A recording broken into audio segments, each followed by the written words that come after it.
A criança nasceu com o rosto de um velho, 20 anos depois. Olá a todos. Aproveitem esses momentos de relaxamento enquanto assistem. Chovia em São Paulo havia 3 dias seguidos antes de Tomás nascer. Júlia estava em trabalho de parto no quarto número 217, as mãos apertando com tanta força a grade de ferro da cama que chegaram a sangrar. Marcos, seu marido, sentado num canto do quarto, tinha os olhos cheios de pânico e as mãos trêmulas como alguém que nunca esteve preparado para ser pai. Respira fundo, dona Júlia. Está quase. Gritou o doutor Luiz Ramalho.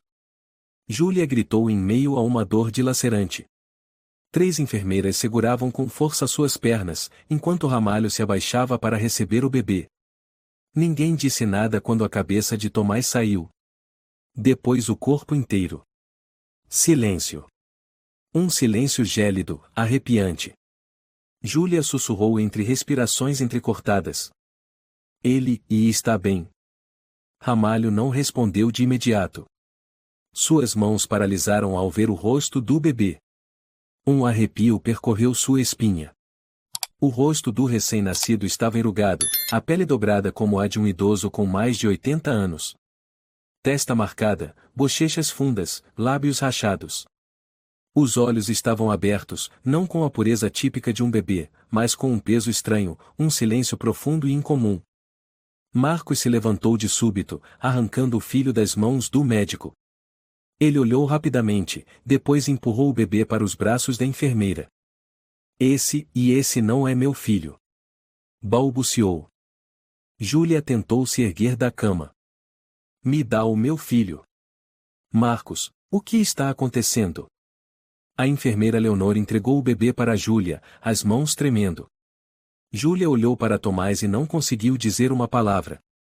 Seus olhos se encheram d'água, mas não de felicidade e de medo. Um medo que rasgava em pedaços a esperança que mal havia começado a se formar. Meu Deus, e ela murmurou. Por que ele é assim? Ramalho suspirou. Eu nunca vi um caso tão grave.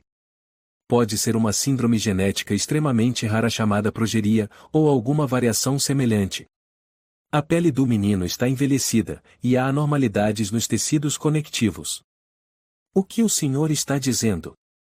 Marcos recuou, como se afastando da criança. Não é contagioso, nem perigoso. Mas o rosto, e Ramalho hesitou. Não há cirurgia, nem remédio que resolva. Nunca vai parecer normal. Júlia chorava, abraçada ao filho. Marcos não tocou nela, tampouco olhou para Tomás. 3 semanas depois, a família deixou São Paulo sem alarde. Marcos vendeu o apartamento na Rua Augusta e comprou uma casinha em Vila das Palmeiras, a quase 2 horas da capital. Viviam reclusos, portas sempre fechadas, cortinas sempre puxadas. Ninguém na vila viu o recém-nascido durante o primeiro ano de vida. Mas os boatos se espalharam rápido. Meu Deus, e sussurrou a vizinha Lúcia na feira. Ouvi dizer que o bebê parece uma múmia. Dizem que é castigo. Concordou o velho Vicente. Aquela família já abortou 2 vezes. É punição divina. Deve ter sido amaldiçoado. Acrescentou Maria Rosa, sacudindo o saco de laranjas nas mãos. Esses sussurros cruéis atravessavam frestas de portas, passavam pelas paredes da casa e atingiam direto o coração de Júlia. Na casa de paredes caiadas, Júlia colocou o berço de madeira perto da janela. Todas as noites ela ainda ninava o filho, com uma voz suave e trêmula como se fosse se quebrar a qualquer instante. Dorme bem, meu amor, e enquanto o mundo te esquece. Mas quanto mais crescia, mais Tomás mostrava as suas diferenças. Não eram só as rugas seus olhos fundos, têmporas cavadas, o choro grave, por vezes parecendo a tosse seca de um velho. Embora o médico de Ouro Preto tivesse garantido que o cérebro era completamente normal, a aparência afastava qualquer um. Marcos já não escondia mais nada. Filho, Ele rosnou para Júlia uma noite. Ele não se parece comigo. O que você andou fazendo pelas minhas costas? Júlia o esbofeteou. Pela primeira vez. Depois caiu em prantos, gritando. Você não pode dizer isso. Ele é nosso filho. Marcos saiu de casa naquela noite sem dizer uma palavra. Tomás tinha 2 anos quando se viu no espelho pela primeira vez. Tocou o próprio rosto, as mãozinhas passando pelas dobras estranhas da pele. Virou-se para Júlia, os olhos cheios de perguntas. Mamãe, eu sou diferente das outras crianças, não sou? Júlia o apertou contra o peito, as lágrimas escorrendo para dentro do coração. Você não é diferente. Você é, e especial. Mas por que o papai não me abraça? Júlia engasgou. Não respondeu. Desde então, o menino nunca mais perguntou. Quando Tomás fez 4 anos, algo marcante aconteceu. Numa tarde de verão, a porta da casa ficou aberta por engano. O menino saiu pela primeira vez. Naquele momento, Maria Rosa, a vendedora de verduras, empurrava seu carrinho pela rua. Ela se virou, e gritou. Meu Deus do céu! O saco de tomates caiu no chão, se espatifando. Tomás ficou paralisado de medo. Um grupo de crianças brincava ali perto e também olhou. É uma múmia! Gritou uma delas, caindo na risada. As crianças correram. Marcos saiu correndo de dentro de casa. Agarrou Tomás, puxando com força, e lhe deu um tapa. Eu já disse para não sair lá fora. Júlia viu tudo. Tentou dizer algo, mas Marcos a encarou.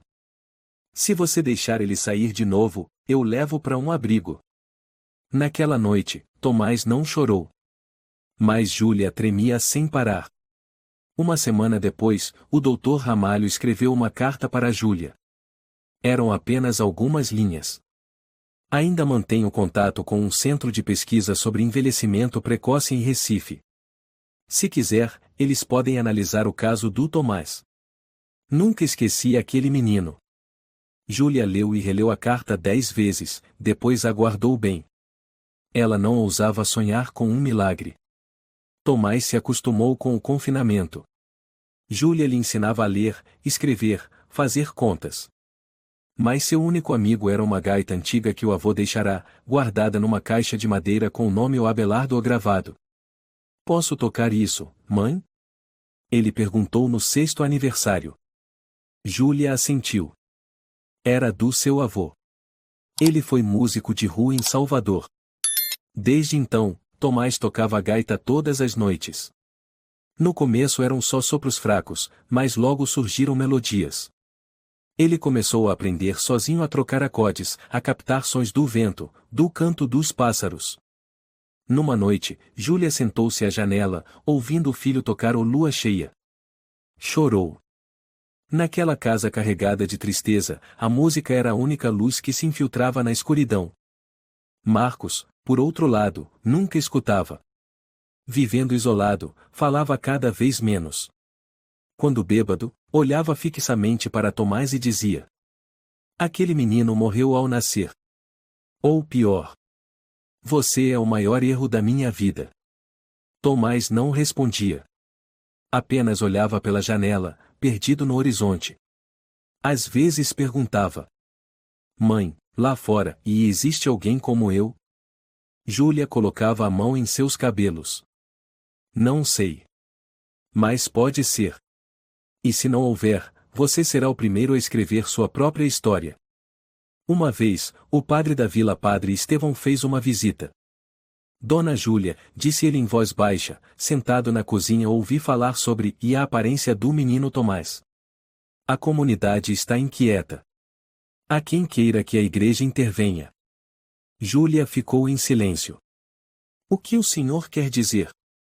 Alguns dizem que o menino não pertence a este lugar. Que ele traz má sorte. Ela o encarou, sem responder. O padre Estevão abaixou a cabeça, sem coragem de sustentar o olhar.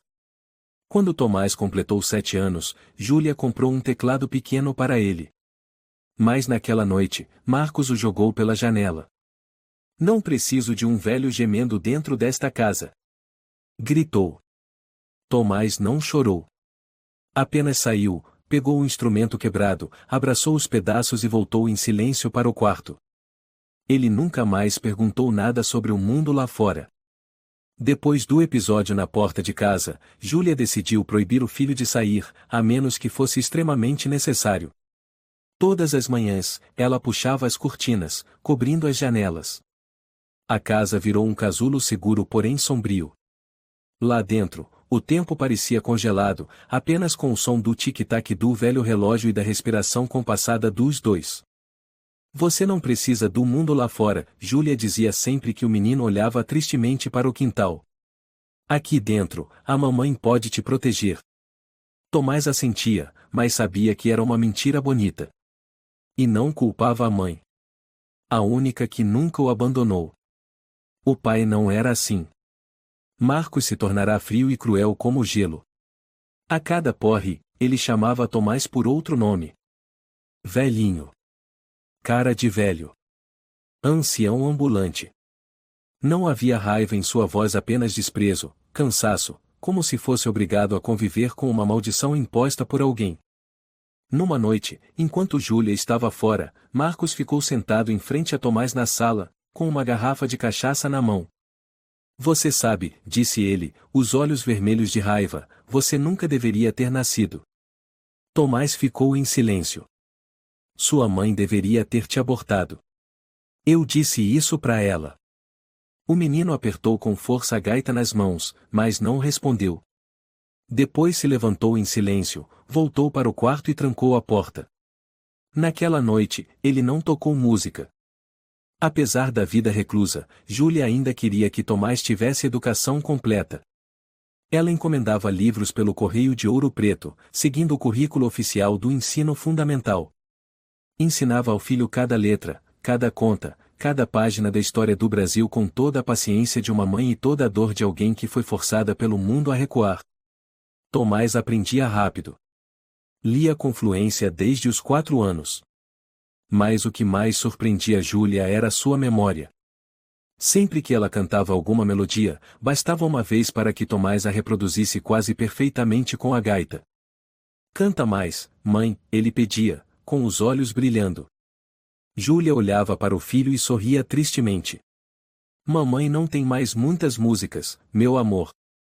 Então eu vou compor novas. Quando Tomás completou 9 anos, Júlia teve que levá-lo para fora de casa pela primeira vez em anos para comprar remédio. A farmácia ficava no centro da vila, a cerca de 15 minutos a pé. Ela se preparou com cuidado, colocou um gorro nele, enrolou um cachecol cobrindo quase todo o rosto, e o vestiu com um casaco fechado. Vamos só dar uma voltinha e já voltamos, ela avisou. Tomás apertou forte a mão da mãe. Nunca tinha ido tão longe. Pelas ruas, os moradores paravam, viravam o rosto, cochichavam. É ele mesmo? Meu Deus, ela realmente trouxe o menino pra rua. Parece que tô vendo um morto-vivo.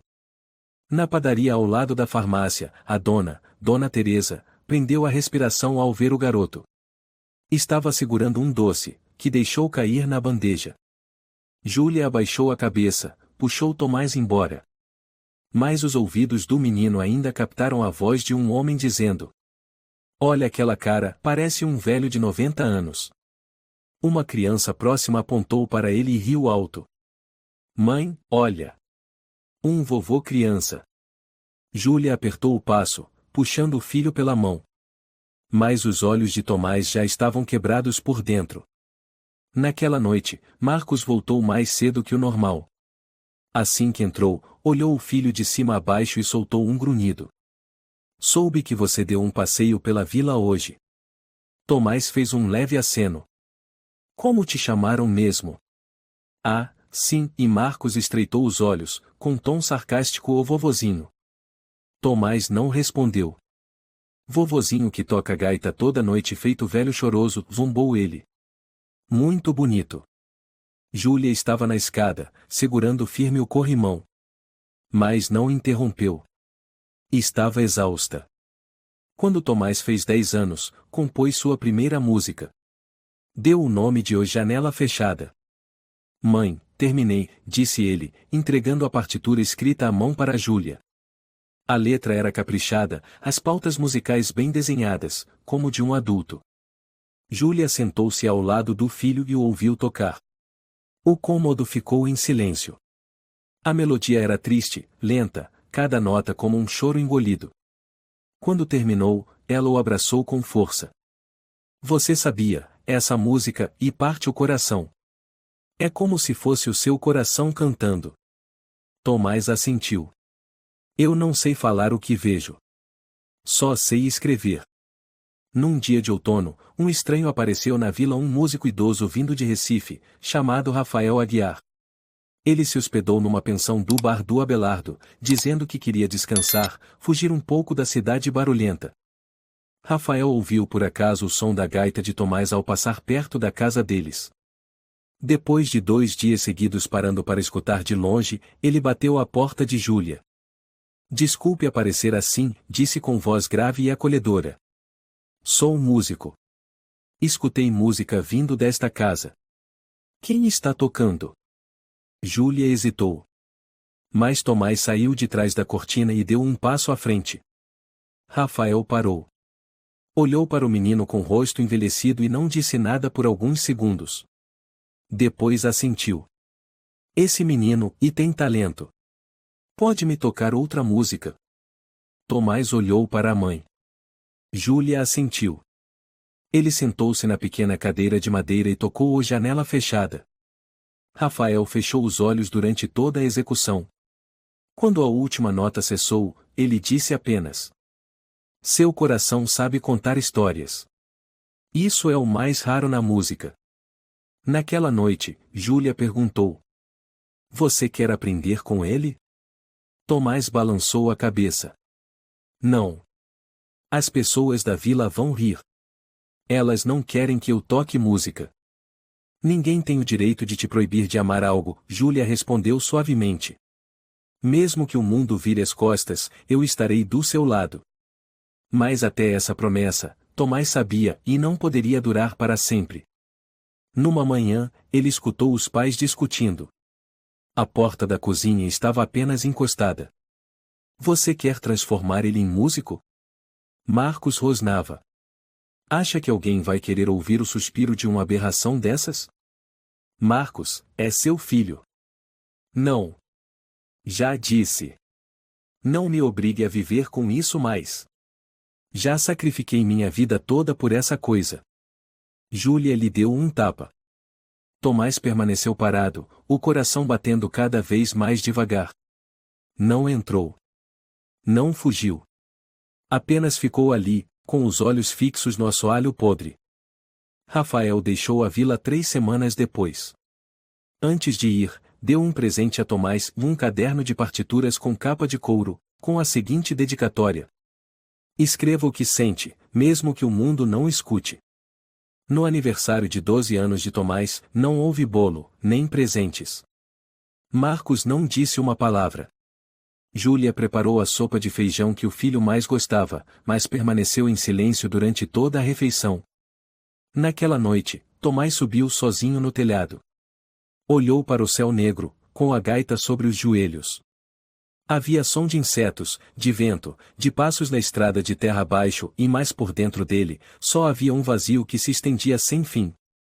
Queria que alguém viesse e batesse na porta e dissesse: Você não precisa mais se esconder. Mas ninguém veio. Só o som de uma coruja ecoando na mata distante. Tomás completou 13 anos com o corpo franzino, o rosto cada vez mais enrugado, e o olhar já sem brilho. Ainda tocava a gaita com frequência, escrevia músicas no caderno deixado por Rafael, mas foi desenvolvendo uma espécie de silêncio gelado, não o da calma, mas o de quem se acostumou a viver preso por tempo demais. Numa tarde de fevereiro, ele ouviu por acaso uma conversa que mudaria tudo. A porta da cozinha, como sempre, estava entreaberta. Marcos conversava com um velho amigo, Ricardo, um homem gorducho e falante que havia trabalhado com ele em São Paulo. E o moleque? Perguntou Ricardo. Lá em cima. Só sai do quarto quando a mãe está junto, respondeu Marcos, sem emoção. Ouvi dizer que parece um velho. Marcos deu uma risada seca.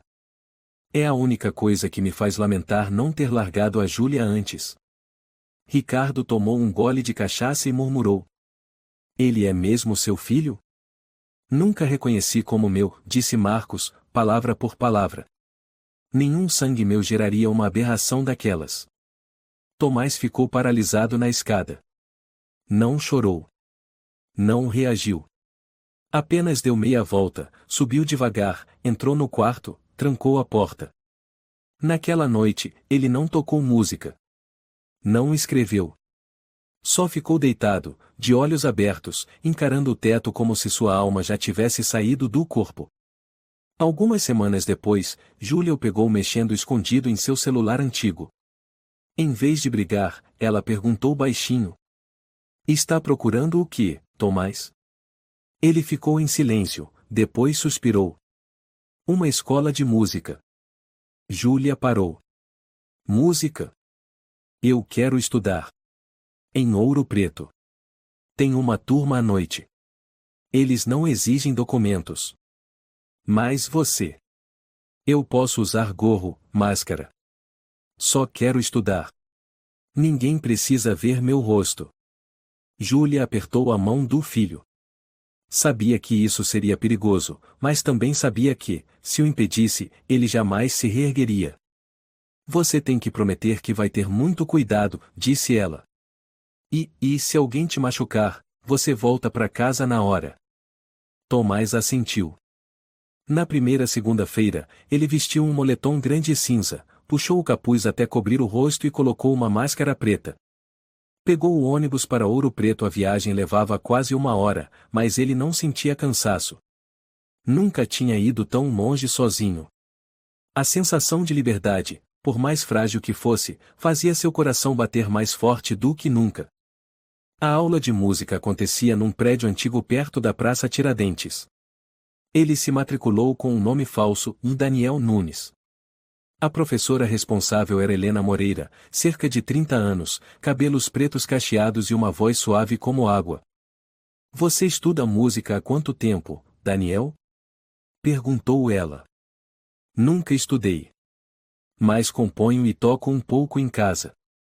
Trouxe instrumento? Tomás assentiu. Tirou da mochila uma harmônica e um caderno de partituras. Helena folheou algumas páginas, até parar de repente. Essa partitura é sua? Ele assentiu discretamente. Caminho ao entardecer, leu ela, surpresa evidente nos olhos. Helena, olha, isso parece alguém que estudou em conservatório, sussurrou um dos alunos.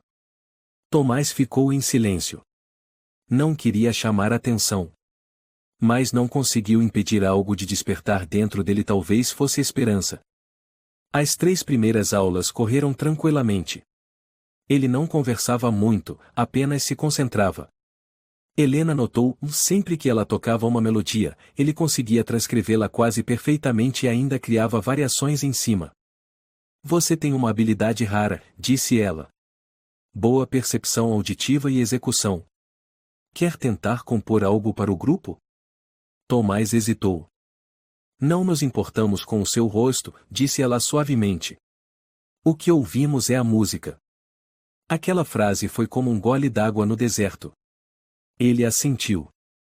Mas o mundo não era tão gentil quanto ela. Uma semana depois, ele esqueceu o caderno na sala.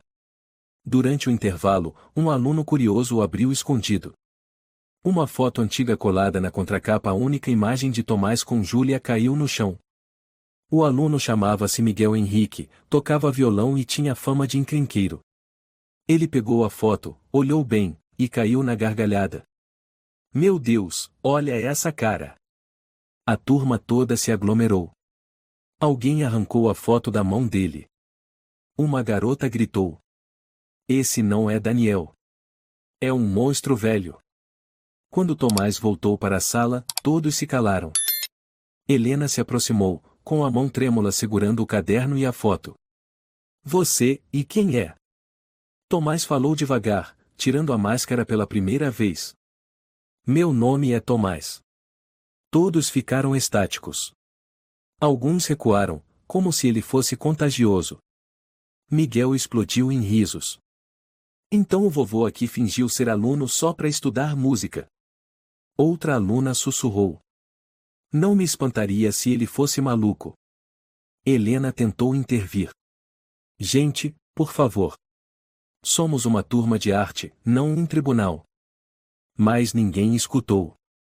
No dia seguinte, Tomás chegou à sala e viu que seu nome havia sido riscado da lista. Helena o chamou para conversar após a aula. Tomás, me desculpa. A direção disse que a turma não é adequada para você. Não é adequada? Por causa do meu rosto? Não, e disseram que houve reclamações de pais. Estão preocupados com o bem-estar psicológico dos alunos.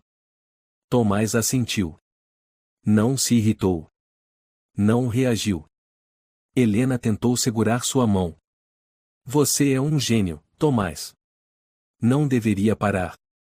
Ninguém quer ouvir a música de alguém com um rosto como o meu, sussurrou ele. Eles só querem que eu desapareça. Ele saiu da sala. Na volta, começou a chover. Sem guarda-chuva. Sem capa. Apenas a água gelada e uma harmônica ensopada. Ao chegar em casa, Júlia não perguntou nada. Apenas o abraçou em silêncio. Naquela noite, Tomás não jantou. Ficou deitado na cama, com o caderno aberto sobre o peito. Mas, em vez de escrever uma nova partitura, ele escreveu apenas uma frase. Se nem a música me quer, então quem sou eu? Tomás levou 1 ano para se recuperar depois de ser expulso da aula em Ouro Preto. Parou de compor, de tocar harmônica. Apenas vagava pelo quintal, às vezes olhando em direção à floresta distante onde os pássaros podiam voar para onde quisessem, mas ele continuava preso numa gaiola invisível chamada o rosto. Júlia não o forçava. Sabia que feridas como aquelas só pioravam com palavras. Mas também não desistiu. Toda noite, deixava ao lado da cama do filho um bilhetinho, uma frase de incentivo, uma citação musical ou alguma lembrança das palavras de Rafael. Numa dessas noites, Tomás leu o recado. A dor faz nascer a criação. Mas não deixe que ela te transforme em cinzas. Ele se lembrou do aplauso de Helena quando tocou sua primeira música. E do olhar cruel de Miguel. Ambos ficaram marcados como cicatrizes que não fecham. Naquela noite, Tomás pegou de novo a harmônica. E voltou a tocar. Aos 18 anos, Tomás decidiu tentar algo que ele mesmo não acreditava, se inscrever no conservatório da cidade de Ouro Preto, o mesmo lugar que havia recusado Júlia como técnica de enfermagem 15 anos antes. Tem certeza? Júlia perguntou. Tenho. Dessa vez, eles vão ver quem você é. Tomás se preparou e escolheu uma composição solo para a harmônica, feita por ele, chamada O Escuridão em Cristal. Gravou um vídeo para o processo seletivo, anexando uma foto de passaporte com o rosto verdadeiro, sem esconder. 4 semanas depois, a primeira carta de recusa chegou. Depois a segunda. A terceira nem teve resposta. Foi apenas na 4ª tentativa que, enquanto lavava a roupa, Júlia viu Tomás entrar correndo com um envelope branco na mão. Aceitamos o candidato Tomás Andrade no curso de composição e performance. Mãe e filho se abraçaram chorando. Mas Marcos, assistindo ao noticiário, só comentou com desdém. Só aceitaram por pena.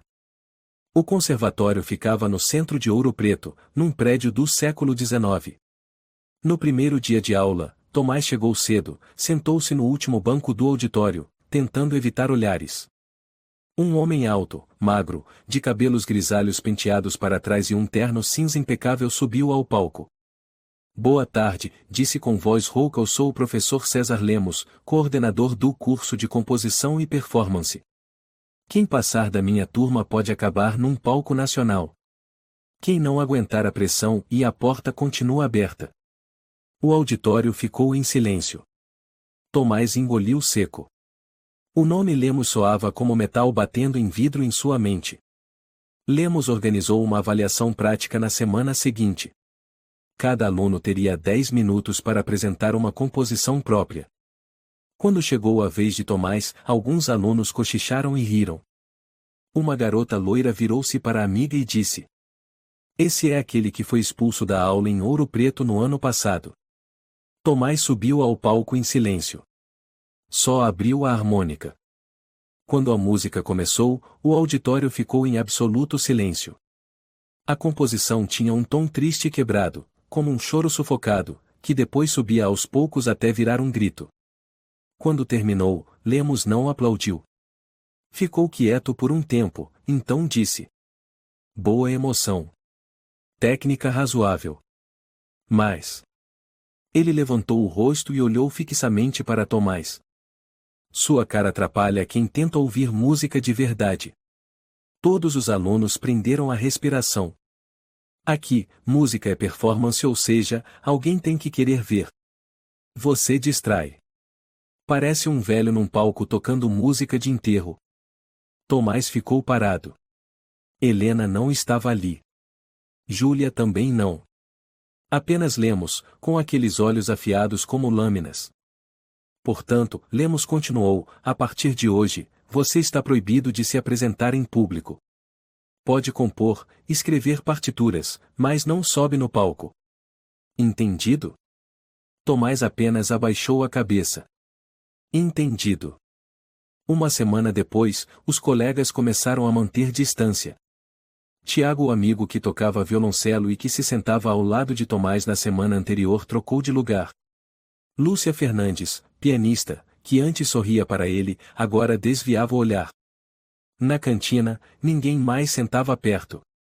Chamavam-no de um morto que sabe música. Alguém gravou com uma faca na mesa onde ele comia: vai embora, monstro. Apenas uma pessoa ainda falava com ele de vez em quando: Cristina Pires, estudante de teoria musical. Pequena, usava óculos e tinha uma leve gagueira. E eu ouvi suas músicas, essas são lindas. Obrigado, respondeu Tomás, sorrindo pela primeira vez em meses. Durante o ensaio geral da orquestra do conservatório, Tomás levou um novo arranjo para cordas. Entregou ao assistente de Lemos, Lucas, o mais jovem entre os professores, com passagem por palcos da Europa. Lucas analisou a partitura, ergueu as sobrancelhas. Essa peça é bem diferente. É minha. Tem certeza de que não quer apresentá-la? Estou proibido. Lucas assentiu, sem dizer mais nada. Naquele dia, o arranjo de Tomás foi executado como teste sem autoria revelada. Quando a orquestra começou a tocar, todos os professores balançavam a cabeça em aprovação. Lemos, sentado ao fundo, escutava de olhos fechados. Ao final, perguntou: de quem é? Lucas ia responder, mas um aluno cochichou: é do velho Tomás Andrade. O clima esfriou de imediato. Lemos abriu os olhos, levantou-se. Parem. Todos se entreolharam. Não autorizo que músicas de Andrade sejam tocadas aqui. Se eu ouvir mais uma nota sequer com o nome dele, o responsável será suspenso. Um silêncio espesso se espalhou. Em seguida, o som de uma cadeira sendo arrastada. Lemos saiu da sala sem olhar para trás. Naquela noite, Cristina encontrou Tomás num corredor do terceiro andar. Ele estava sentado sozinho, olhando para o pátio escuro. Não deixe que ele te destrua. Tomás não virou o rosto. Não precisa ninguém me destruir. Eu mesmo já estou desmanchando. Não é ser culpa sua. Tomás soltou um suspiro e sorriu com amargura. Mesmo que eu escreva a melhor música da minha vida, este rosto vai fazer com que todos esqueçam dela. Cristina permaneceu em silêncio e sentou ao lado dele. Ficaram assim até tarde da noite. Na semana seguinte, Tomás parou de ir às aulas. Júlia não questionou. Apenas deixou um bilhete na porta do quarto. Se você aceita em silêncio, eles vão achar que estão certos. Tomás dobrou o papel e o colocou ao lado do caderno de Rafael. Na manhã seguinte, ele voltou ao conservatório. Não para estudar, mas para recuperar a partitura que havia sido proibida. Entrou na sala de arquivos e começou a procurar a pasta com seu nome. Lucas, que passava por acaso, viu-o e entrou. Tomás. Sim. Você talvez nunca tenha um palco aqui. Mas o mundo é maior que este maldito conservatório. Tomás o olhou, surpreso. Não se ajoelhe diante de um velho mofado como Lemos. Ele é bom, mas o coração dele apodreceu. Tomás apertou os lábios. Eu não quero ser incômodo para os outros. A música não serve para agradar. Serve para tocar. Naquela noite, Tomás escreveu no diário: Não quero ser grande. Só queria, por uma vez, que alguém me ouvisse sem fechar os olhos. Os primeiros dias de inverno chegaram com cheiro de mofo na casa e a tosse cada vez mais forte de Júlia. Ela tentava esconder com um cachecol de lã antigo, dizendo que era só um resfriado. Mas Tomás sabia que havia algo errado. Não se preocupe, filho. É só o vento gelado, ela sorria, passando a mão na cabeça dele. Mas quando se virava, a tosse seca irrompia, arranhando até o peito. Tomás começou a notar, no prato dela voltava quase cheio, o chá esfriava sem ser tocado, os olhos perdiam o foco quando ele falava. Quis levá-la ao posto de saúde, mas Júlia recusou. Eu ainda aguento. Não vamos gastar dinheiro com o hospital. Guardemos para o que você precisar. O que eu preciso é da senhora bem, ele respondeu. Ela sorriu, triste. Um dia, você vai precisar de mais do que isso. Numa noite, ao voltar da biblioteca pública onde tocava a harmônica escondido num antigo depósito, Tomás encontrou a mãe caída no chão da cozinha. A colher estava caída ao lado, a panela de sopa ainda fervia no fogão. Mãe! Gritou ele, ajoelhando-se. Júlia ainda respirava, mas muito fraco. Ele ligou para a ambulância. Nos 15 minutos eternos de espera, segurou sua mão com força e repetia como um mantra. Não me deixa, mãe. Por favor, não me deixa sozinho aqui. Júlia foi levada ao hospital de Ouro Preto. O médico, Rodrigo Martins, homem de barba espessa e olhos atentos, foi quem deu a notícia. Ela tem câncer no pâncreas. Estágio 4. Já se espalhou para os pulmões. Tomás sentiu como se o ar tivesse sumido.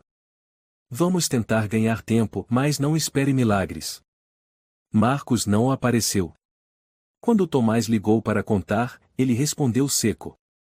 Ela nunca me escutou. Agora aguente as consequências. E desligou.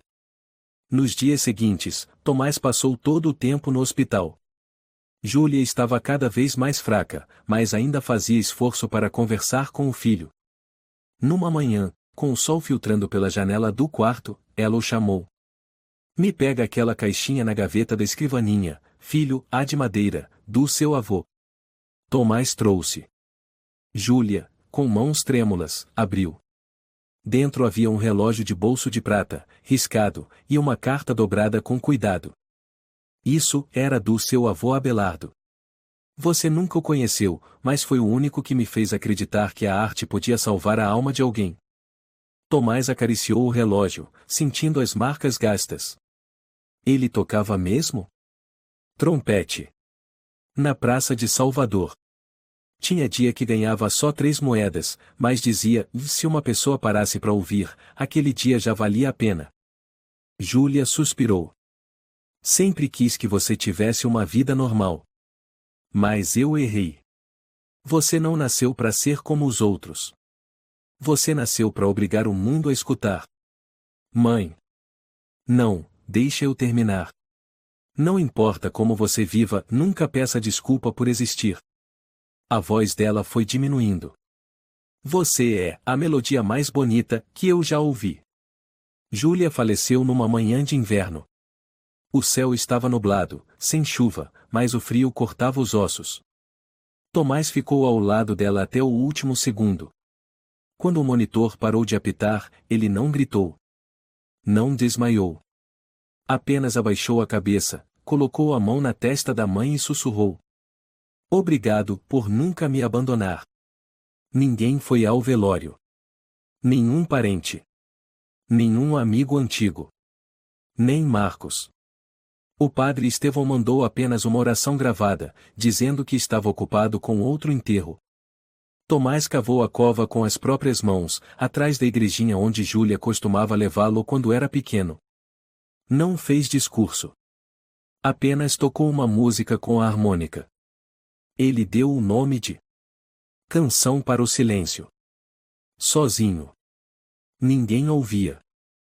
Mas a música que saía ainda era bela. No dia seguinte, Tomás voltou para casa, arrumou algumas roupas, a harmônica, o velho caderno de partituras, o relógio de bolso prateado do avô e a carta que sua mãe havia deixado. Ele não abriu a carta de imediato. Apenas a guardou no bolso da camisa, trancou a porta e caminhou até o ponto de ônibus. O primeiro ônibus o levou a São Paulo. A maior cidade do Brasil recebeu Tomás com a frieza típica de metrópoles, buzinas estridentes, ruas apinhadas de carros, rostos que passavam sem olhar para trás. Ele alugou um pequeno sótão em Bixiga, num conjunto habitacional antigo, com paredes mofadas e água encanada enferrujada. A proprietária, Dona Rosana, uma senhora idosa e reservada, aceitava apenas dinheiro vivo e não fazia muitas perguntas. Sem barulho, sem incomodar os vizinhos, disse ela. E apague as luzes depois das 10. Sim, senhora. Você tem alguma doença? Ela perguntou, olhando para o rosto dele, sem rodeios, mas também sem crueldade. Tomás respondeu apenas, o envelhecimento precoce da pele. Tá. Só não entupa o ralo com cabelo. Conseguiu um emprego de faxineiro noturno no Conservatório Municipal de Música de São Paulo, onde jovens talentos da música clássica eram formados. Ninguém sabia que ele havia tentado o Conservatório de Ouro Preto. Ninguém sabia que fora proibido de se apresentar. Ninguém sabia nada sobre ele exceto que ele limpa bem e fala pouco. Durante o dia, Tomás dormia. À noite, limpava corredores, banheiros e salas de prática. Mas havia um detalhe, toda noite, após o expediente, ele ficava mais 30 minutos na menor sala de ensaio do quarto andar, e tocava harmônica sozinho. Uma vez, uma aluna que estudava teoria musical até tarde, Isabel Gomes, ouviu por acaso sua música e ficou parada do lado de fora da porta. Quando Tomás notou sua presença e parou de tocar, ela apenas disse: "Continue tocando. Não vou olhar, só quero ouvir." E foi embora. Tomás voltou a compor. Não por ninguém. Não para palco. Mas porque, se não escrevesse, sentia que estava morrendo por dentro. Mandou suas músicas para algumas rádios pequenas de São Paulo, mas nenhuma respondeu. Algumas correspondências foram devolvidas intactas, sem sequer terem sido abertas. Certa noite, ao passar pelo salão principal, viu um cartaz com a imagem do professor César Lemos, agora diretor artístico do Conservatório de São Paulo. Lemos, palestra especial Música e a Perfeição da Forma. Tomás parou. Olhou para o vidro da fachada. Seu reflexo ainda era o velhinho, como o chamavam. Nada havia mudado. Mas, dessa vez, ele não desviou o olhar. Apenas colocou a mão sobre o bolso do peito, onde ainda guardava o relógio de prata e a carta da mãe. Depois virou as costas e continuou limpando. Numa noite de março, enquanto limpava o saguão, viu um grupo de estudantes conversando. Um deles, David Cardoso, aluno do 3º ano de composição, contava piadas. Quando viu Tomás passar, gritou: "Olha aí, o velho do pano de chão. Cuidado para não escorregar nas rugas dele." Todos riram alto. Tomás parou por um instante. Depois continuou andando, sem dizer uma palavra. Por dentro, ele já havia endurecido. Cada dia de Tomás em São Paulo começava quando a cidade ainda dormia. Ele deixava o sótão em Bixiga às 3 da manhã, levando seu esfregão, uma caixinha de ferramentas e o caderno com a harmônica entre as páginas. Ninguém o cumprimentava na rua. Ninguém o olhava 2 vezes. E tudo bem, ele já estava acostumado a ser uma sombra. O conservatório à noite parecia uma igreja abandonada, corredores longos, chão de pedra fria, e cada passo ecoando como um sussurro de outro mundo.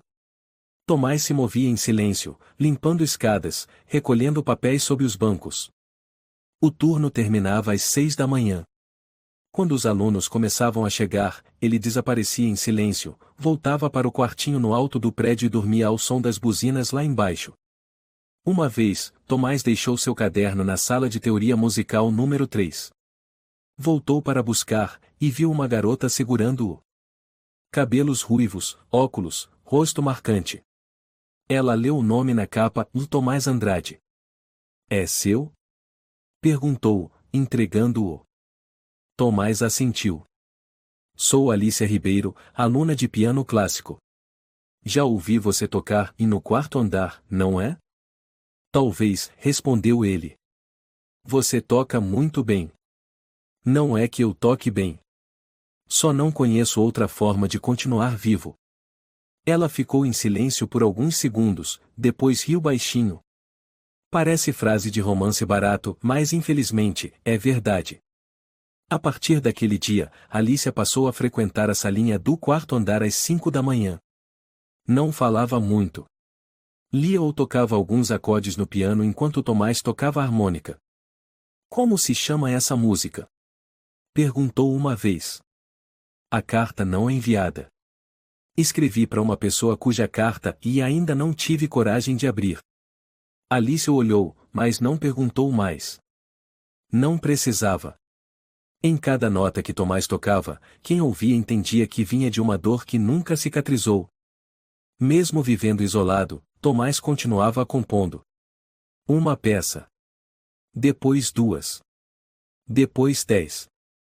Escrevia tudo à mão, organizava com cuidado em pastas antigas e mandava para rádios como Rádio Clássica, Rádio Música Brasil, e algumas escolas de música particulares.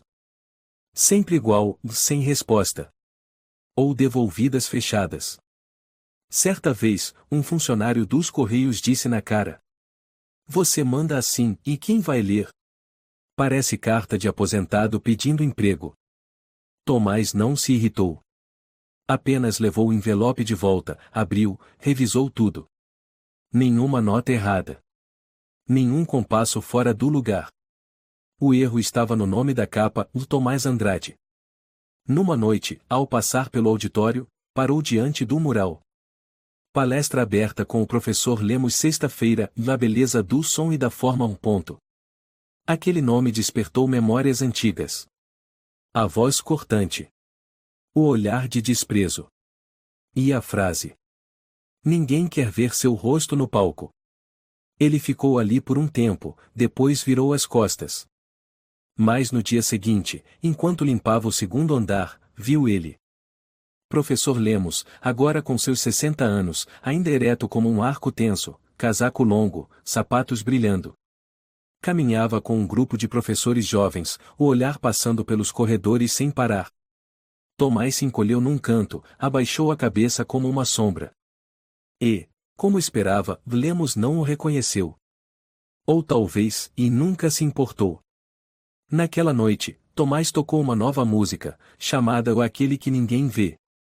Melodia simples, mas cheia de dor como um grito no meio da floresta sem resposta. Alicia ouviu e murmurou.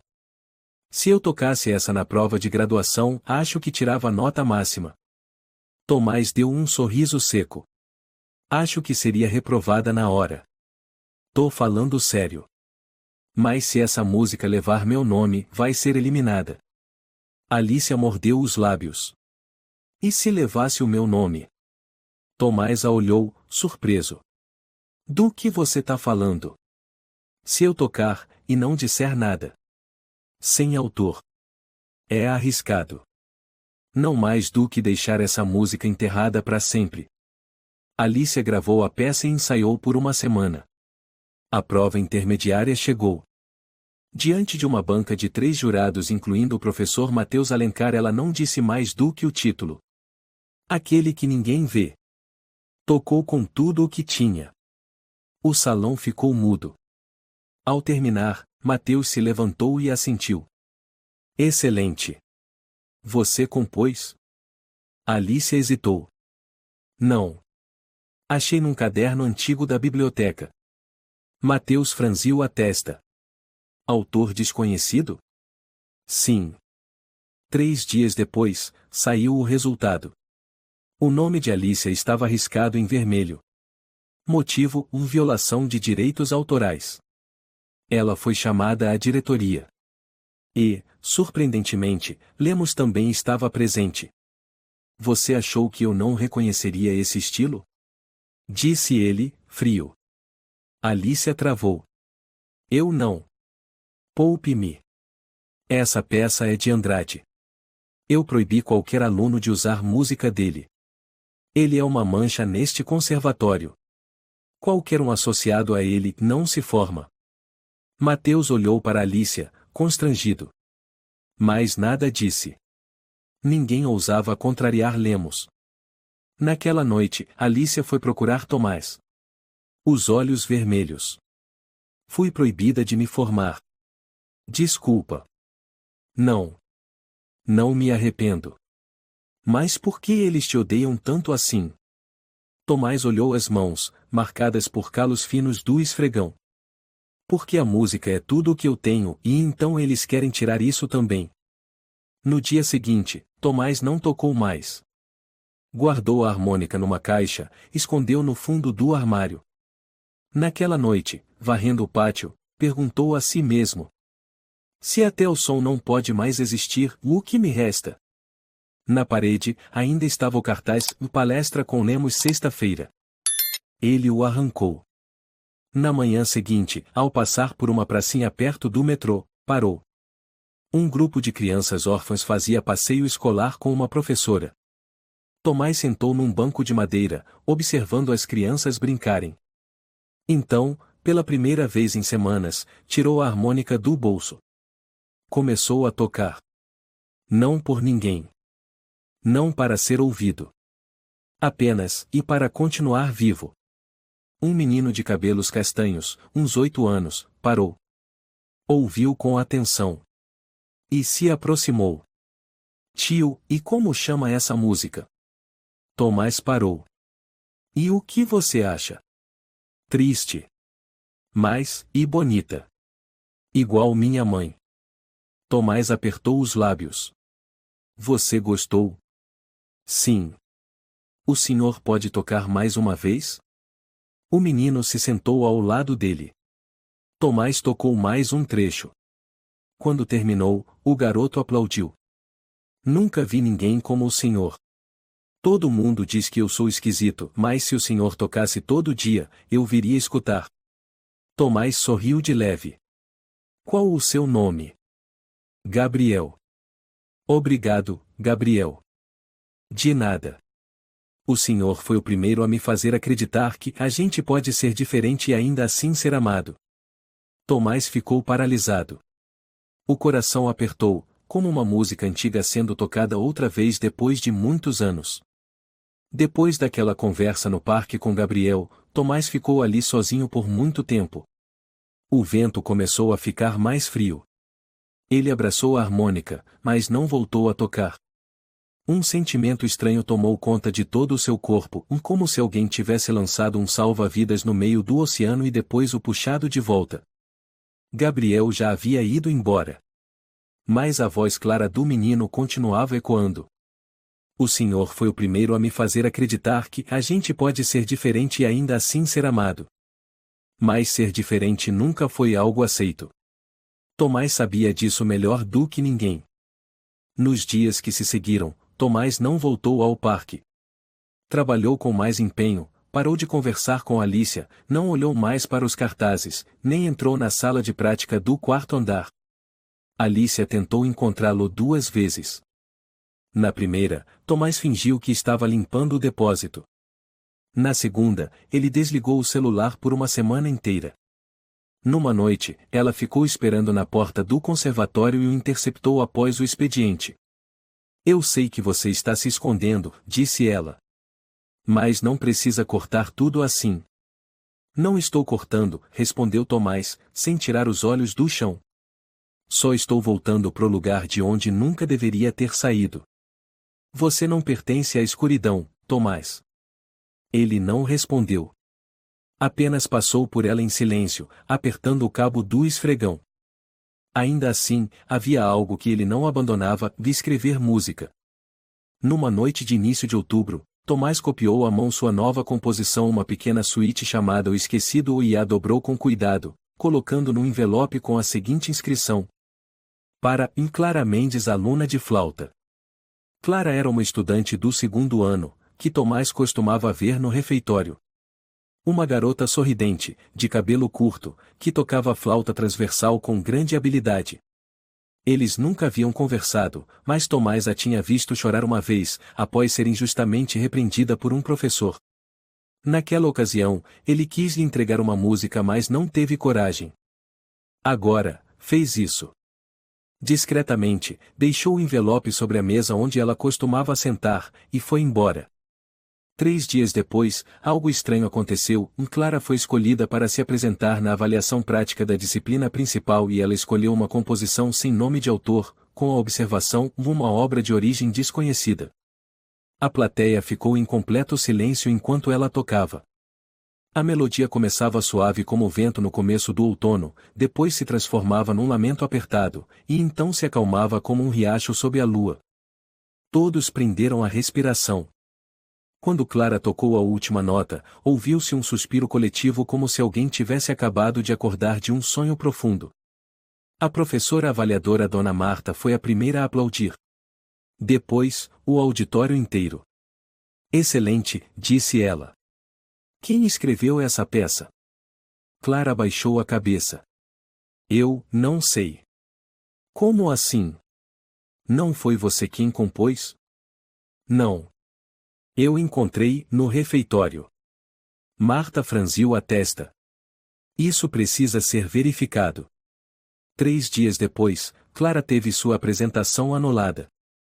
O motivo, escrito em tinta vermelha, foi: "A obra executada está relacionada a Tomás Andrade."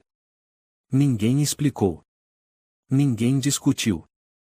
Apenas colaram um comunicado num mural onde todos os alunos podiam ver. Por determinação do professor Lemos, toda e qualquer composição relacionada direta ou indiretamente ao indivíduo Tomás Andrade será retirada do sistema de acervo. O uso de obras de procedência obscura e com suspeita de ligação ao referido indivíduo será considerado infração grave ao regulamento. O Conservatório de Música não apoia produções que contrariem os valores da forma e da ética artística. Naquela noite, Clara foi até o sótão onde Tomás morava. Ficou parada diante da porta com a partitura em mãos, agora carimbada como inválida. "Foi você quem escreveu isso, não foi?" Tomás assentiu discretamente. "Por que você não assinou?" "Porque se eu tivesse assinado, você não teria podido tocar." Clara sorriu triste. "E agora?" "Fui excluída do mesmo jeito." "Mas pelo menos", Tomás disse, "as pessoas ouviram a música." Uma vez. Ela o encarou por longos segundos. "Você acha que isso basta?" "Nunca foi suficiente", sussurrou Tomás. "Mas para quem não tem o direito de existir, ser ouvido uma única vez já é quase um milagre." Clara foi embora. Tomás ficou de pé na sacada, olhando sua silhueta se perder sob a luz amarelada da rua. 1 hora depois, ele abriu a gaveta e retirou a carta deixada por sua mãe, a mesma que nunca tivera coragem de ler. Com as mãos trêmulas, rasgou o envelope. "Filho querido. Quando você estiver lendo estas palavras, talvez eu já não esteja mais ao seu lado. Mas não é porque eu quis te deixar. É porque há coisas que você precisa entender sozinho. Você já aguentou mais do que qualquer pessoa que eu conheci. Mas não deixe que essas pessoas levem embora também a sua voz. Você tem uma voz, Tomás. E ninguém tem o direito de calar você, nem mesmo os que seguram o microfone no palco. A música não escolhe os rostos bonitos. Ela escolhe os que sentem. Você é um deles. Viva, meu filho. Toque, escreva, mesmo que ninguém ouça. Porque existe alguém que ainda está ouvindo você mesmo. Com amor. Mamãe. Júlia." Nas 3 semanas seguintes, ele não escreveu música. Não tocou harmônica. Não falou com ninguém. O trabalho de faxina virou seu símbolo de rendição. Era como se dissesse: "Eu aceitei desaparecer." Numa noite, enquanto limpava a sala de reuniões dos professores, ouviu a voz de Lemos. Aquela garota usou mais uma música do Andrade. Parece que querem transformar ele em símbolo. Outra voz respondeu: Mas a música é realmente boa, professor. Boa. Lemos rosnou. Boa e daí? Música é como palco, tem que ser bela. Tem que ser apresentável. Alguém com aquela cara devia escrever diário. Ou virar monge. Tomás estava do outro lado da porta. Não disse nada. Naquela noite, ao chegar em casa, ele recolheu todas as partituras que havia escrito, amarrou em um feixe, colocou num saco de lixo. Saiu pelas ruas, atravessou 3 quarteirões até um depósito de papelão reciclável. Colocou o pacote em cima de uma pilha de papel. Ele não chorou. Só as mãos tremiam um pouco.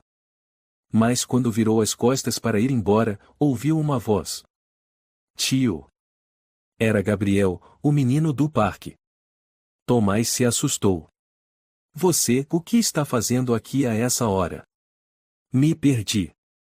Mas senti falta da música do Senhor. Vim procurar. O menino olhou para ele. O que tem aí? Tomás abaixou-se, abriu o saco. Gabriel viu partituras, cadernos, rascunhos, arranjos, tudo coberto de palavras e notas musicais. Ele ficou olhando, fascinado. O senhor escreveu tudo isso? Sim.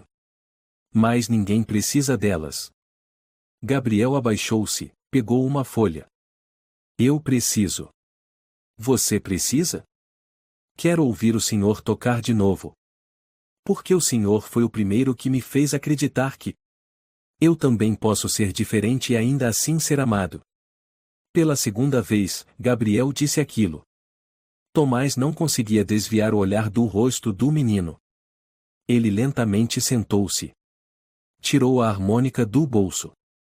E começou a tocar. A música ecoou nas ruas escuras, ventre lixo espalhado, latidos distantes e lâmpadas piscando como estrelas prestes a apagar. O som parecia o último suspiro de alguém rejeitado, mas que ainda tocava, e porque alguém ali estava escutando. 20 anos se passaram. Tomás Andrade ainda vivia no mesmo sótão em Bixiga. Sem esposa, sem filhos, sem amigos. Todas as manhãs, acordava às 3 horas, caminhava pelas ruas úmidas até o conservatório, limpava o chão, recolhia lixo, organizava papéis. Uma rotina tão precisa quanto o relógio de prata do avô em seu bolso, um tique por dia. Nas noites sem chuva, tocava a harmônica em silêncio, como uma coruja solitária chamando alguém que já não está mais lá. Componha. Sim, ainda escrevia música, mas não mandava nada para lugar nenhum. As partituras acumulavam-se em suas gavetas, cobertas por poeira e perfume de mofo. O mundo nada sabia sobre Tomás Andrade. Mas Gabriel não havia esquecido. Gabriel, agora com 18 anos, vivia num lar para crianças órfãs na Lapa. Ele nunca esqueceu a noite que, aos 8 anos, se perdeu e ouviu a melodia saindo do meio do lixo e das lâmpadas tremulantes. Toda semana, esperava no parque, torcendo para ouvir de novo aquele tio com o rosto de avô. Até os 17, decidiu encontrá-lo de verdade. E encontrou. Numa noite de primavera, ao limpar os vidros do auditório, Tomás viu um jovem esperando nos degraus. Você lembra de mim? Perguntou o garoto, com olhos brilhantes. Tomás estreitou o olhar. Gabriel. O garoto assentiu. Procurei o senhor por 5 anos. Para quê? Para agradecer. Tomás sorriu, mas permaneceu calado. Gabriel tirou da mochila uma pilha de folhas. Eu guardei todas as músicas que o senhor jogou fora. Recolhi. Digitalizei uma por uma. Tomás ficou sem palavras. Você, e digitalizou? E publiquei no Instagram. Uma música por semana. Créditos ao autor, Tomás Andrade. Tomás recuou. Mas o que o senhor fez? Gabriel mostrou o celular, um vídeo com o piano tocando aquele que ninguém vê numa sala de gravação, com a legenda. O faxineiro de São Paulo compõe música melhor que Chopin. Visualizações em 6,4 milhões. Comentários em dezenas de milhares. Tomás quase não acreditava. Gabriel continuou: no começo, eu só postei para ter registro. Mas o primeiro vídeo viralizou. As pessoas começaram a perguntar: quem é Tomás Andrade? Por que ninguém conhece esse compositor? É trilha sonora de filme. Não, o senhor não precisava disso. Mas a sua música precisava. Uma semana depois, o Instagram de Gabriel recebeu convite para uma entrevista na TVE, a emissora nacional. No ar, a apresentadora perguntou: quem compõe essas músicas? Onde está essa pessoa? Gabriel respondeu: ele ainda é faxineiro, mora num sótão, mas é um gênio. A internet explodiu. Hashtag Tomás Andrade dominou Twitter, Instagram e YouTube. Músicos famosos como Lúcia Ferreira, Antônio Costa e o maestro italiano Giovanni Morelli comentaram: essa música é tudo menos amadora. Tem profundidade, estrutura, um senso estético genuinamente contemporâneo. Quem é Tomás Andrade? Uma semana depois, convidaram Tomás para a TVE. Ele recusou. Gabriel, no entanto, foi até sua casa com o convite oficial do evento Música para Órfãos. Como representante dos jovens órfãos, eles querem que o senhor se apresente ao vivo, numa transmissão nacional. Tomás permaneceu em silêncio. Gabriel pousou a mão sobre a dele. Quero ouvir o senhor tocar de novo. O senhor foi o primeiro a me fazer acreditar que posso ser diferente e ainda ser amado. Tomás fechou os olhos. Aquela frase lhe tocou como agulha no âmago. Na semana seguinte, os jornais e TVs explodiram com histórias. Faxineiro anônimo, o compositor esquecido? Tomás Andrade, o gênio silenciado por 20 anos. O homem de rosto envelhecido e música eternamente jovem. Lemos hoje: professor honorário e conselheiro permaneceu em silêncio. Mas ex-alunos relataram: ele proibiu qualquer música de Andrade no conservatório. Um a um, os muros do esquecimento começaram a ruir. A noite do concerto chegou. Tomás entrou nos bastidores do Teatro Municipal de São Paulo, o mesmo palco onde não se apresentava há 3 décadas. O produtor, Sebastião Vidal, um homem grisalho de voz suave, cumprimentou-o. Ninguém espera que o senhor fale. Só toque. A plateia entenderá o resto. Gabriel apertava a mão dele do lado do palco. Prometo, vou estar na primeira fila. Sempre. Tomás assentiu. Você, e é a última bondade que me restou. O palco estava simples: uma cadeira de madeira, um piano, um microfone.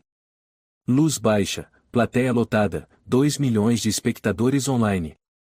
A apresentadora disse apenas: agora, por favor, recebam Tomás Andrade. Palmas contidas, firmes. Tomás subiu. Sem máscara. Sem capuz. O rosto ainda envelhecido, olhos densos, mas pela primeira vez, ereto. A plateia respirou fundo. Um murmúrio breve, depois silêncio. Ele sentou, colocou a harmônica no colo, ajustou o microfone. E começou a tocar. A música se chamava O Nome que Escondi Minha Vida Toda. Ela começava com notas suaves, quase infantis, como passos hesitantes num mundo novo. Depois subia em acordes que vibravam num esforço para romper muros invisíveis. O som era para sentir, não apenas escutar, para sofrer junto, para se abrir, para compreender com o coração. Na plateia, ninguém se mexia. Uma senhora chorou em silêncio. Um homem cobriu os olhos. Uma criança segurou o peito. E na quarta fila, lemos, imóvel, notas de pavor pintadas nas veias das mãos apertadas. Quando a última nota terminou, 5 segundos de silêncio pairaram.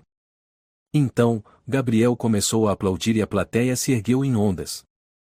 Palmas inundaram o teatro como chuva após décadas de seca. Uma menininha correu para o palco, olhos brilhantes. O senhor se parece com o meu avô. Tomás inclinou-se. A menina o abraçou com toda a força. Eu quero ouvir você tocar toda a noite. Tomás engasgou. Olhou para as luzes do palco e, por um instante, viu o rosto de Júlia na plateia, batendo palmas, sorrindo sem tosse. Gabriel subiu ao palco e segurou sua mão. A apresentadora retornou com um papel nas mãos.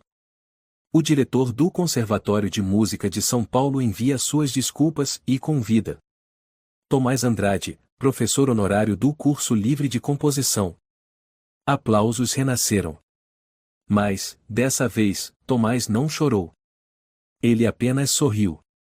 Um sorriso raro. Leve, resistente, como alguém que sai do túnel escuro mesmo com os olhos feridos pela luz. A frase que encerrou o espetáculo veio da boca dele, suave no microfone. Não foi o meu rosto. Foi a música que me salvou. No dia seguinte, o Brasil inteiro acordou tomado por #Tomás Andrade. As composições dele foram republicadas pela principal revista musical, Revista Som e Arte. As rádios tocaram seus trabalhos sem parar por 3 dias. Professores, críticos e músicos falaram sobre ele.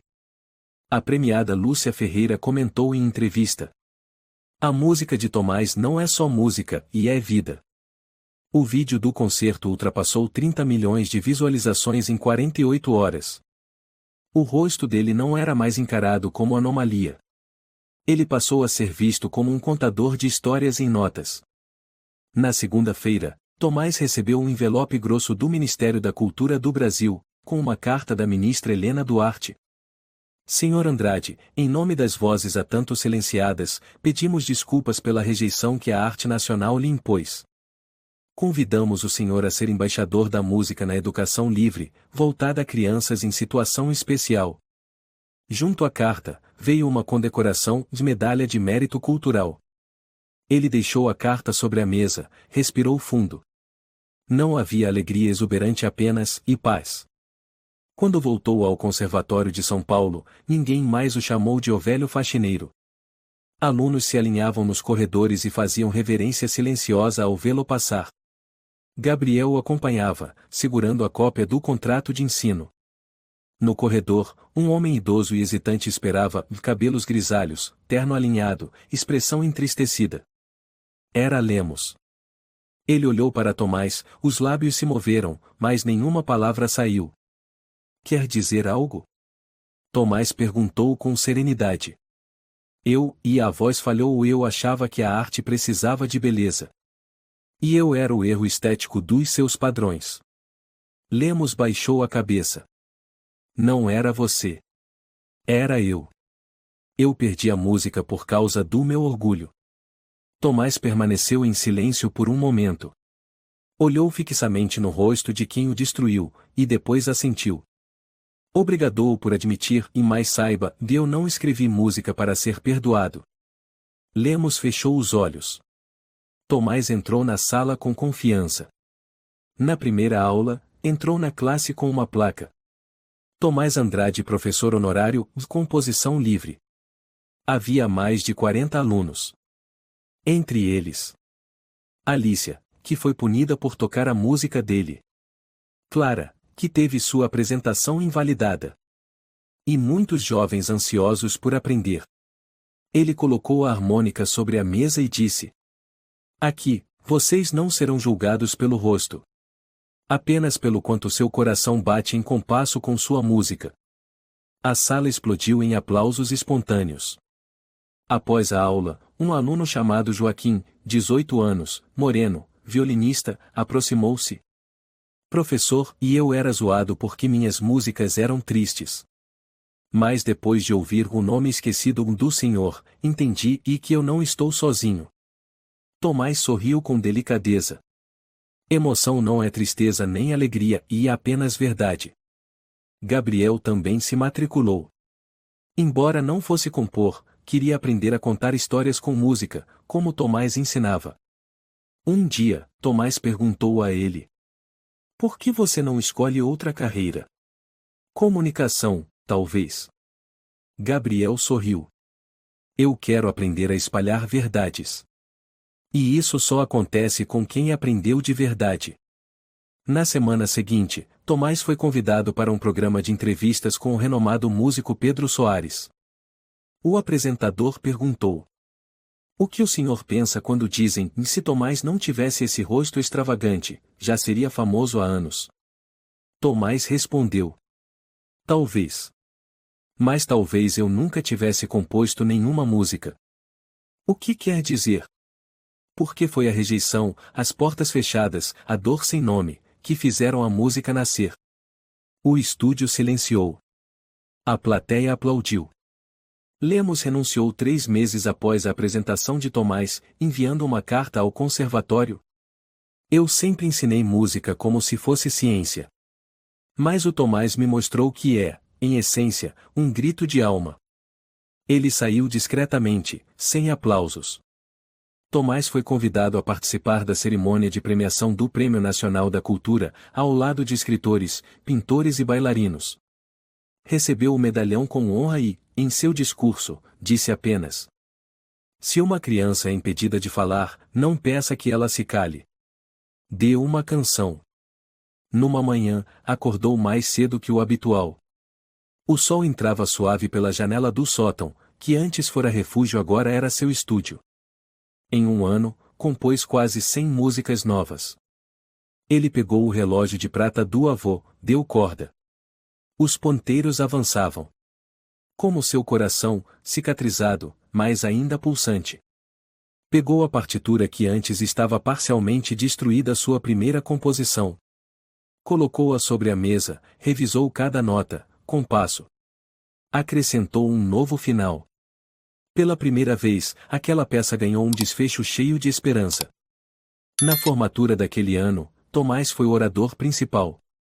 Vestiu um terno cinza e subiu ao palco diante de centenas de estudantes. Quando eu tinha a idade de vocês, fui expulso da sala por causa do meu rosto. Depois, proibido de me apresentar, de compor, de existir. Mas uma verdade não pode ser banida, e eu reconheci a música dentro de mim, mesmo na mais profunda escuridão. Se algum de vocês já foi dito que não pertence, lembre-se, e a música é a casa de quem não tem lugar em nenhum outro. Os estudantes ficaram vidrados. No fim, uma jovem de 16 anos, magra, com acne, e camiseta larga, veio até ele. Professor Tomás, e eu nunca pensei que conseguiria cursar música. Tinha medo de que as pessoas me julgassem. Tomás inclinou-se suave. Então deixe que elas ouçam você primeiro.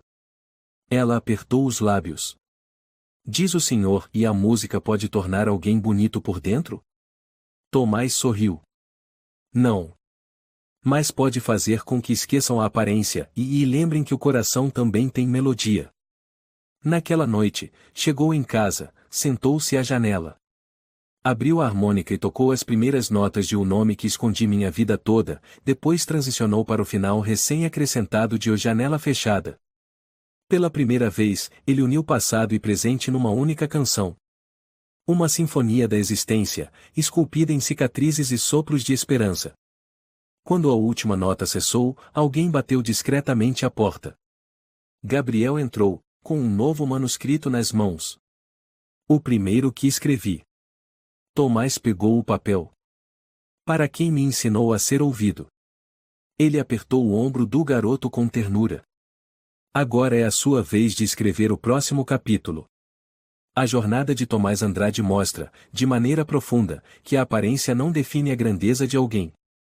Vítima de rejeição, invisível para o mundo, ele encontrou na música a voz que ninguém podia silenciar, nem o tempo, nem a dor. Sua trajetória revela que a persistência, a compaixão e a paixão verdadeira transcendem qualquer preconceito. Afinal, o âmago humano não precisa ser visto para ser ouvido e, às vezes, basta que alguém acredite em você para transformar vidas. Se você gostou desta história, convidamos você a dar um like e se inscrever em nosso canal. Seu apoio nos motiva a continuar trazendo histórias comoventes quase todos os dias. Estamos muito agradecidos pelo seu apoio. Até breve.